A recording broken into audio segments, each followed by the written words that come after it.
order to get the most out of this, we do need to make sure that the AI employee feature is enabled. So at the agency level, we're going to switch to agency view and quickly go down to settings, company, and then just make sure that AI employee is toggled on. Once that's done, then we will go over to the AI employee tab and make sure that for our sub account, the feature is enabled. Once both of those things are true, then we can pop back into the sub account and we'll see the AI employee features, of which Conversation AI is just one. So I'll click settings and then I can see Conversation AI. There is also a V2, which is probably what you'll want to use here. And if we click create bot, now we have the AI employee conversational AI at our fingertips. First things first, you're going to want to give your bot a name, and then you can choose whether you want it off or on autopilot. Autopilot just means it's on. It's going to receive a message, it's going to respond to that message. Next, you'll pick the supported communication channels. There are a bunch and even more being added. In the US right now, for direct response marketing or advertising, when you generate a lead, SMS is really the king of all channels in terms of results. So I'm going to pick SMS and I recommend you do the same. Then we have some advanced settings. You can control exactly how and when the bot responds, and then there's more information about the current pricing plan, whether you're paying per message or whether you have unlimited, etc. Once you have your initial bot settings, you can pop over to bot training. Well, save. Of course we want to save.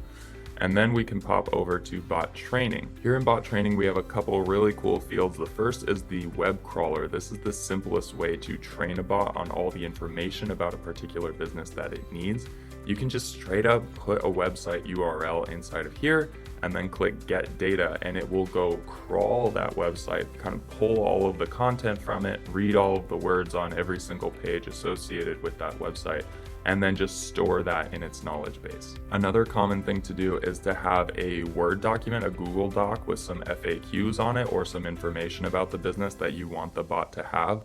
And then you can put that Google Doc straight in here as the URL and have it scrape the Google Doc. So that also works as well. Furthermore, you can just put Q&As straight in here, so you can just add a question with an answer if there's something that you want the bot to kind of say the same exact way every time, like a really crucial price point or a common response to a very common question. You can just put those straight in. You can also change this stuff at any time and actually continue to add more FAQs and more information, multiple websites, etc., more ways for your bot to know more about the business as you go. So don't feel like you have to get it right now.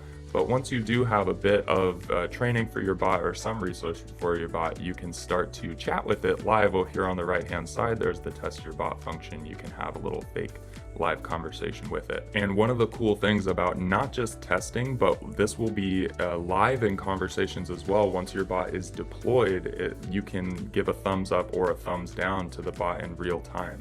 So you can go review conversations in the conversations tab and actually train your bot based on the real conversations it's having. Thumbs up means good job. Thumbs down will prompt you to set up a different response to that specific message.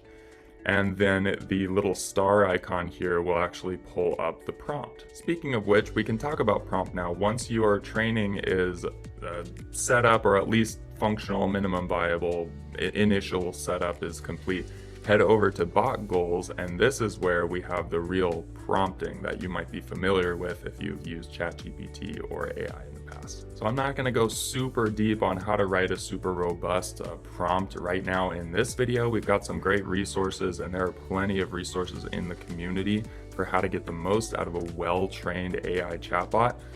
Click on these links and or visit the community for more resources on that. But we have it set up like personality, describing who the bot is, intent, the goal for the bot, and then additional information or things that it needs to know in order to be able to conduct conversations.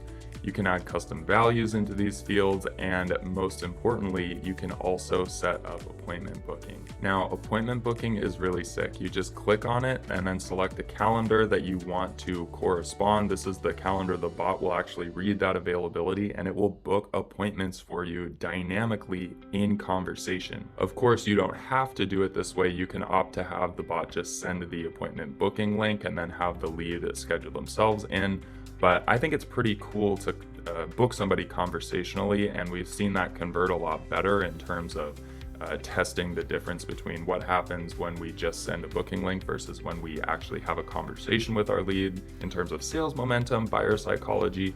Oftentimes it makes for a way better experience to have connected with someone and had that time get confirmed conversationally and get into the flow without having to do the whole booking widget thing. So that said, booking an appointment is pretty common post lead gen. Once you've generated a lead, you kind of want to turn that into a sales opportunity. So for any kind of appointment driven sales system, booking an appointment is the next logical step.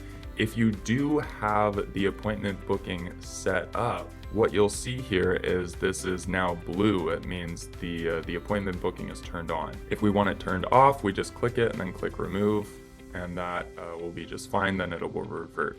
But if we want it turned on, all we have to do is set up a calendar, and then we can customize different elements of appointment booking with these checkboxes. Hit save once we're ready. Once you do have appointment booking turned on, it's really safe to include that in the intent and the personality. So just because appointment booking is turned on doesn't necessarily mean that the bot also has everything that it needs from a personality and a conversational approach standpoint. It just means that now it has the ability to read that calendar and has the ability to put new appointments onto that calendar using the contact information from the conversations that it's having. So turning appointment booking on is like turning the technical capacity on, but then it's a really good idea to go back and train your bot on the way you want it to book appointments. Make sure that it knows its intent is to book an appointment, or at least that it has the option to if that's requested, or you can kind of define exactly when, where, why, and how you want the bot to book the appointment in a conversational manner and its approach to conversations.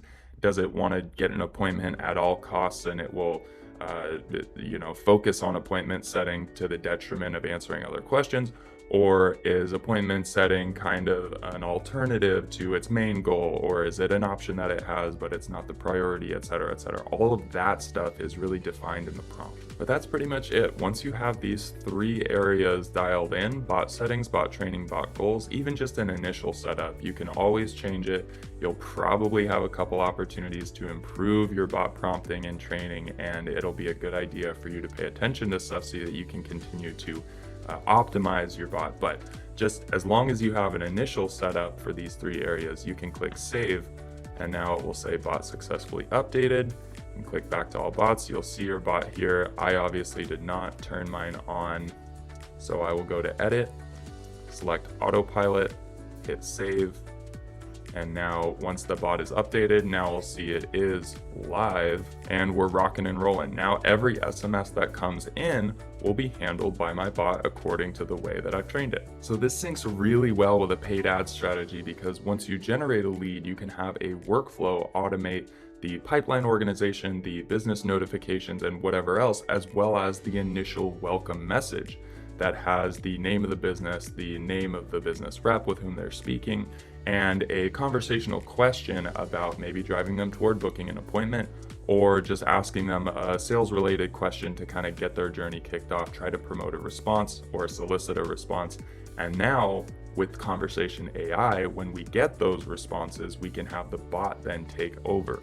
So the lead experience is that they see an ad, they click on an ad, they fill out the form, they get a text message relatively quickly within the first 5 minutes of them having signed up that asks them a conversational question and gets them into conversation. And they have a real live conversation with the business that's meaningful and connective and helps them move down the sales process. Now that you understand how to use conversation AI to bolster and scale your conversational strategy, you can go ahead and move on to the next module.